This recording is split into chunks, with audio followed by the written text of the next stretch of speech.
6 starts now. Terrifying moments for one Memphis homeowner who police say was robbed by two men posing as utility workers. Good evening and thank you for joining us. I'm Kelly Cook. The home invasion happened Friday around 9 in the morning on Vern Road in the Colonial Acres area. MPD says the men told the homeowner they needed access to a utility pole in the backyard. Both of the men were wearing utility vests, with at least one wearing an MDOT shirt. You see them there. Well, when the homeowner opened the door, the two men pulled guns and restrained the homeowner with duct tape. MPD says the two then stole $4,000, a handgun, and got the keys to their Chevy Tahoe. No arrests have been made so far, but Action News 5's Imani Williams will bring you more information coming up tonight at 10. Memphis police also need your help solving a violent aggravated assault that happened near the Oak Haven area, and it was all caught on camera. Take a look at this. You can see three suspects pulling up to the home, exiting the vehicle, and began shooting at several homes there. MPD says officers say this happened in the 4000 block of Forest View Drive just before 1 yesterday morning. The suspects are armed with pistols and wearing a mask or a hoodie. No arrests have been made at this time, but if you know anything, call Crime Stoppers at 901-528-CASH. The home of one music legend in the Mid-South is now open for tours. The ribbon was cut today at the home of Mississippi native Jerry Lee Lewis, a singer-songwriter who was nicknamed The Killer, is known as rock and roll's first great wild man. Now, you can walk through the place he called home. The project was made possible by Todd Herdeen, who said he wanted to preserve history. I think this is the final piece of the puzzle. There was always a piece missing with Graceland. You had Sun Studio, you've got America Sound, Stax, Beale Street, and I think Jerry Lee was the one missing link in this area. Now I believe we've finished the puzzle.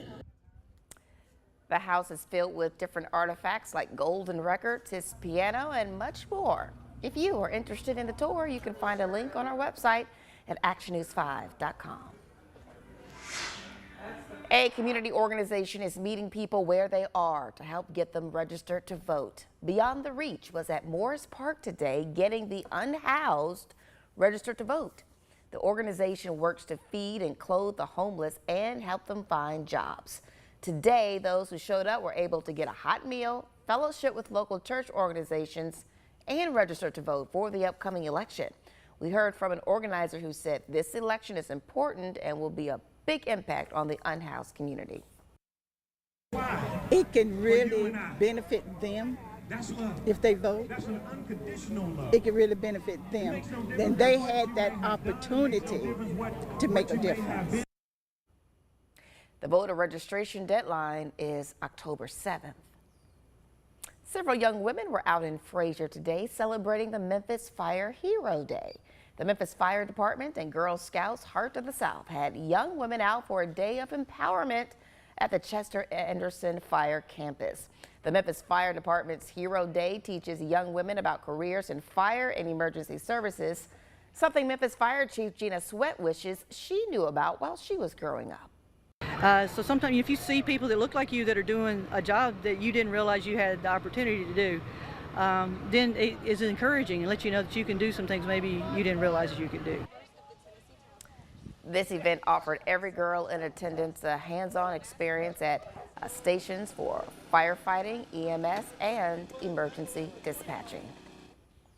And if you want to get out and try some traditional Greek food this weekend, it's a good weekend to do it. The Memphis Greek Festival has you covered. The Memphis Greek Festival has been going on and celebrating its 65th event at the Annunciation Greek Orthodox Church. Those in attendance are able to enjoy traditional Greek cuisine, take a tour of the historical church, and enjoy some fun and games. This is really fun today. We're having a good time. We got some food when we first walked in, which was smart because we don't want to walk back. It's pretty hot, but the girls are having a good time, face painting, and yeah, all good times. If you're planning to attend, remember gates close at 7 with the festival ending at 8. I'll tell you what, it's a gorgeous day to go out to a festival. It's a little warm, but still beautiful and clear. Meteorologist Eric Brill joins us now with a check of our forecast. Hey, Eric. Hey, Kelly, we certainly have been pretty lucky here in that we have seen pretty cooperative weather conditions throughout the day, although we did have a couple of small little showers move through the Mid-South a few hours ago. But fortunately, the old Doppler radar, it's pretty much high and dry at this point, although there are a couple of clouds out there. Temperatures have fallen a few degrees here compared to the peak heat that we did see here a couple of hours ago, but still looking at some lower 90s towards Batesville and into Clarksdale. 84 for Bluff City itself, while Harrisburg and Wynne, Arkansas are coming in at the upper 70s. Futurecast here does start to really clear out the clouds rather quickly after about 8, 9 o'clock this evening. We will see a few clouds around for tonight, but no big issues are expected. We do have a cold front on the way, though, in which I'll talk more about that with the first forecast coming up here at about 6:15. Kelly, back over to you. The manhunt for the suspect who opened fire on I-75 in Kentucky has ended. A previously unidentified body that was found at the scene has been confirmed to be the suspected shooter, Joseph Couch. Couch was accused of shooting 5 people back on September 7th on Interstate 75 in Kentucky. Police found the body 11 days later lying in the deep brush behind an exit in Laurel County. Discovering Couch died from a self-inflicted gunshot wound to the head. Police were then able to identify Couch through DNA extracted through the bone. State police say a sheriff is charged with fatally shooting a judge at Letcher County Courthouse in Kentucky this week. The victim is identified as 54-year-old Judge Kevin Mullins. Police say he had multiple gunshot wounds and was pronounced dead on the scene. Letcher County Sheriff Sean M. Steins is charged with first-degree murder. Police say they believe the shooting happened inside the judge's chambers during business hours. A 15-year-old Mississippi girl will spend the rest of her life in prison. On Friday, a jury found Carly Gregg guilty on all counts for killing her mother and shooting her stepfather. After 5 days of trial, Carly Gregg was found guilty on all counts, including the murder of her mother, attempted murder of her stepfather, and tampering with evidence after hiding a kitchen surveillance camera on the fridge. The jury also decided that Gregg will serve 2 life sentences without the possibility for parole for murder and attempted murder. Still ahead, there's no better time to prepare for disasters than right now. The tips to stay prepared and ready for the unexpected. But first, hard to believe, just 45 days left until the presidential election. The race is certainly heating up.